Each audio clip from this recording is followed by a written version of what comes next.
வணக்கம் குழந்தைங்களே.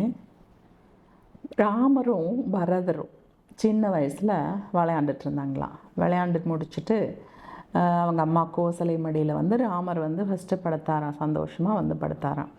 அப்போ அவங்க அம்மா கேட்டாங்களாம், நீங்கள் ஜெயிச்சிங்களா, சந்தோஷமாக வந்து படுத்திருக்கீங்க அப்படின்னு.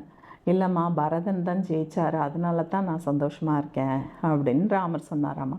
கொஞ்ச நேரம் கழித்து பரதன் வந்து படுத்தாராம்மா. ஏன் தம்பி சோகமாக இருக்கீங்க அப்படின்னு கேட்டாங்களாம் அவங்க அம்மா. அதுக்கு ராமன் தோத்துட்டாருமா, நான் ஜெயிச்சா கூடி ராமன் தோத்ததுனால நான் சோகமாக இருக்கேன் அப்படின்னாராம்மா. இது மாதிரி அண்ணன் தம்பிக்குள்ள பார்த்திங்கன்னா ஒரு விட்டு கொடுக்கும் பண்பு நம்ம வளர்த்திக்கணும் சின்னதுலேருந்தே.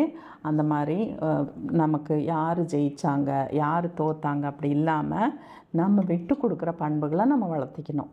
இதேமாரி தான் நபிகள் நாயகத்தோட பேரர்கள் ஹசைனும் ஹுசைனும் பார்த்திங்கன்னா ஒரு சின்ன வருத்தத்தில், மன வருத்தத்தில் தொடர்ந்து ஒரு 2-3 நாள் பேசாமல் இருக்காங்க.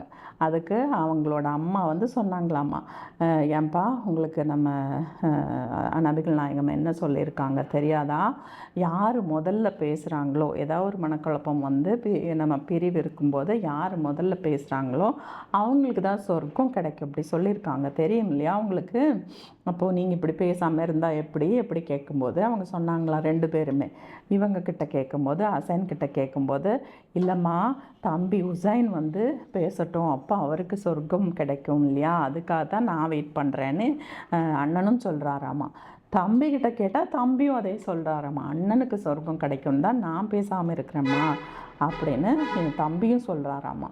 ஸோ இது மாதிரி அண்ணன் தம்பி உறவுகளுக்குள்ள நான் ஜெயிச்சனா நீ ஜெயிச்சனான்னு அந்த போட்டி பொறாமை இல்லாமல் சமமாக வாழ கற்றுக்கணும். கரெக்டாக குழந்தைங்களே? மீண்டும் சந்திப்போம்.